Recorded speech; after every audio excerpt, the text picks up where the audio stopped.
በዚህ ዓለም ንግድም ሐሳብም ትምህርትም ዕውቀትም መውደቅ አለው መነሳት አለው። ሁሉም ነገር መማርም መነገድም ማረስም መቆፈርም መመንኮስም መቀሰስም መጳጳስም ሁሉም ጎዳና ነው። እሾህ አለው፣ እንቅፋት አለው። ፈሪ የሆነ ሰው አይ በቃ ይሄንን ያልጀምረውም ያለ ሰው የትም አይደርስም። ምን እባላለሁ ማለትን እግዚአብሔር ምን ይለኛል እንጂ ሰው ምን ይለኛል ያለን ማለትን ያልተወ ሰው ማድረግ አይችልም። የሰው ልጅ ሁልጊዜም እንኳን ጓደኛው ላይ ከእግዚአብሔር ላይ ሐሳብ የሚሰጥ ፍጡር ነው። ስለዚህ ሰዎች ስለሚያወሩት ጉዳይ መጨነቅ ሳይሆን እኔና እግዚአብሔር እንዴት ሆነን እየኖርን ነው የሚለውን ነው ማሰብ። ሰው የፈለገውን ማውራት ይችላል።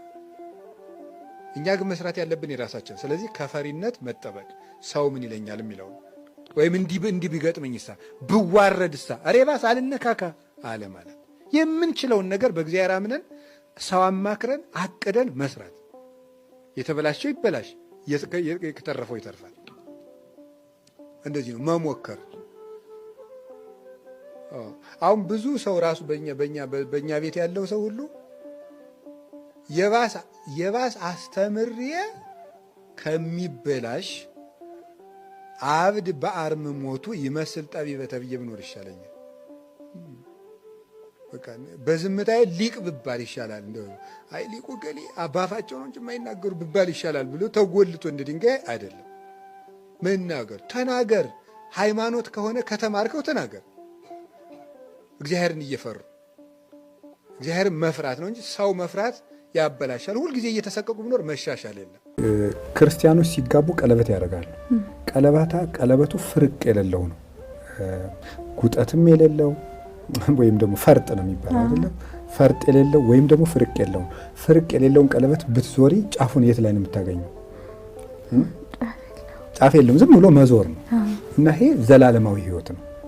ለዘላለም በመንግስተ ሰማያት አብረን እንኖራለን የሚል ፍቺ ይዘው ነው እስከ ወዲያኛው ዓለም ይሄ ዓለም አልፎ በሚመጣውም አልፎ የምንጸድቅበት ትዳር ነው ለማለት ነው። ያችን ቀለበት ክብ ቀለበት የሚያደርጓትና መፍታት ሌላ ሰው መጨመር የማይቻልበት ምክንያት ዘላለማዊ ሕይወት ነው። ፍርቅም የለችው እና ፍርቅ ስለሌለው መፋታትም አይቻልም። ለምን? ዘላለማዊ ጥምረት ስለሆነ፣ ዘላለማዊ ውህደት ስለሆነ። እና ይሄ ምንድን ነው? ዘላለማዊ ሕይወት ውክልና የምትሆን ቀለበት የሚያደርጉት ለምንድን ነው? ክርስቶስ ትንሣኤን ስለመሰከረ ነው። ክርስቶስ ትንሣኤን ስለመሰረተልን እና ጋብቻው የትንሣኤ ነው።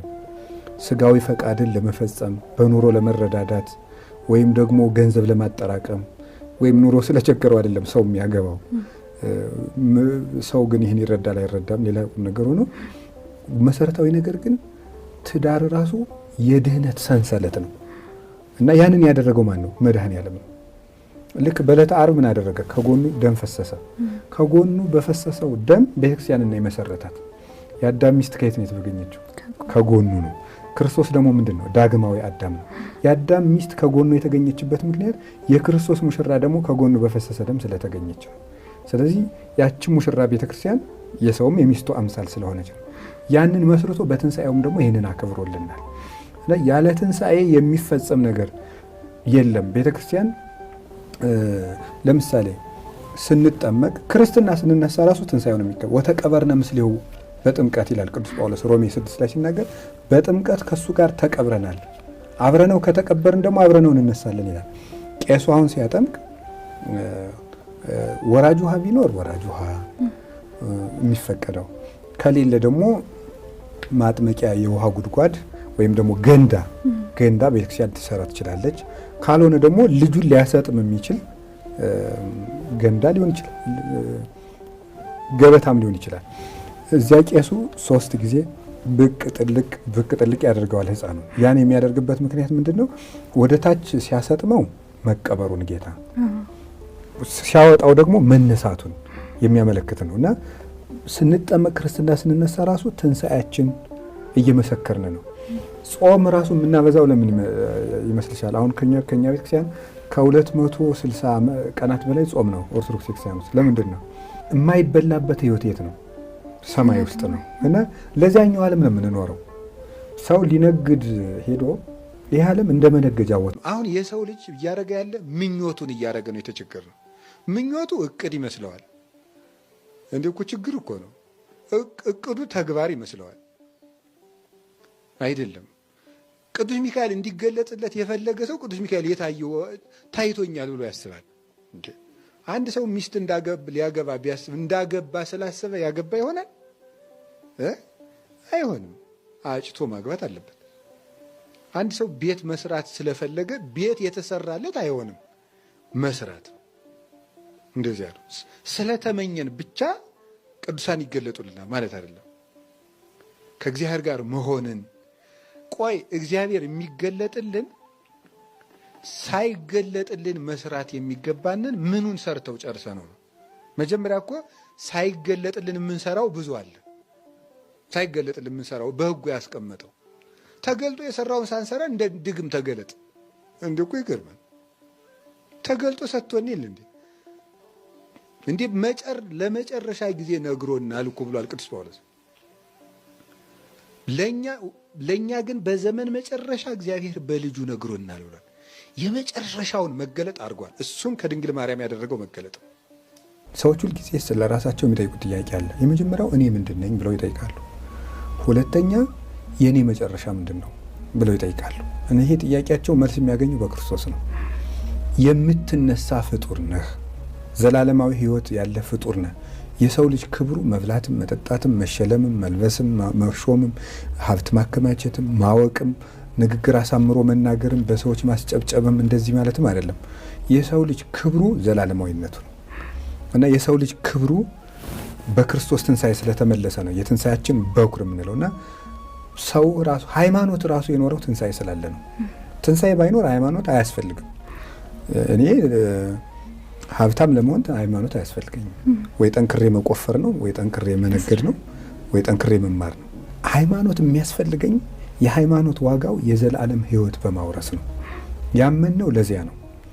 ለምድራዊ ነገር ግን ጥሮ ግሮ ነው። ጤና ለማግኘትም መታከም ወይ መጠንቀቅ ወይ መታከም ነው። ዘላለማዊ ሕይወት ለመውረስ ግን እምነት ያስፈልጋል እና እምነትን እውን ያደረገባት የእምነት ማህተም ነው የክርስቶስ ትንሣኤ። የእምነታችን ማህተም ነው። ትንሣኤ የክርስቶስ ትንሣኤ ባይኖር ተጽፎ ደብዳቤ እንደሌለው ማህተም እንደሌለው ደብዳቤ እንደማለት ነው። በአጠቃላይ ለምንኖረው ኑሮ በሙሉ ማህተሙ የክርስቶስ ትንሣኤ ነው። በኋላ በክርስቲያን ላይ የምናመጣቸው ነገሮች በሙሉ ማህተማቸው የክርስቶስ። ሰው መክሊቱን ፈልጎ እንደ መክሊቱ ነው መኖር ያለበት። አዎ መቀደስ የሚያምርብህ ከሆነ ቀድስ። መስበክ ከሆነ የሚችለው ስበክ። መምከር የምትችል ከሆነ ደግሞ ምከር። ቅዱስ ጳውሎስ እኮ ብሏል፣ የሚመክር በመምከሩ ይጽና ብሏል፣ የሚያስተምር በማስተማሩ ይጽና ይላል። አሁን አንድ ሰው መድረክ ማስተማር የሚሆንለት አለ፣ ቁጭ ብሎ መምከር የሚያቅተዋል። ቁጭ ብሎ መምከር ግን የማይሆንለት። አንዳንድ ሰዎች ደግሞ ቁጭ ብለው የነገር ስልቱን አውጥተው ወከክ አድርገው የሚመክሩ አሉ። ደግሞ መድረክ የማይሳካላቸው። ሁሉም እኮ ሀብት ነው ሁሉ። አሁን እኮ ይኸውላችሁ አንድ ሽማግሌ መክሮ የሚመልሰውን እኔ 500 ጥቅስ ጠቅሼ ላልመልሰው ይችላል። ሰው እንደ ሀብቱ ነው የሚያድር። ሀብታችን ማወቅ ጠርቶ ሀብት ሰጣቸው ነው። የእግዚአብሔርን ጥሪ ማወቅ። ይህን ጌታዬ በምን መልኩ ነው የጠራኝ፣ በምን መክሊቴና እንዳገለግል የምትረዱት ግን አንድ ነገር፣ እግዚአብሔር ያልጠራው ሰው ግን የለም። ሁሉንም ሰው ጠርቶታል። ችግሩ ጥሪውን ወይ ሳናስተውለው እንደ ወፍ ግር ብሎ ያልፍብናል። ምክንያቱም ያንን እንዳናውቅ ደግሞ ሰይጣን ሁልጊዜ ምን ያደርጋል? ከራሳችን ጋር እንዳንሆን ያደርገናል። ደግሞ ያባክነናል። በብዙ ጉዳዮች ብክንንም ያደርገን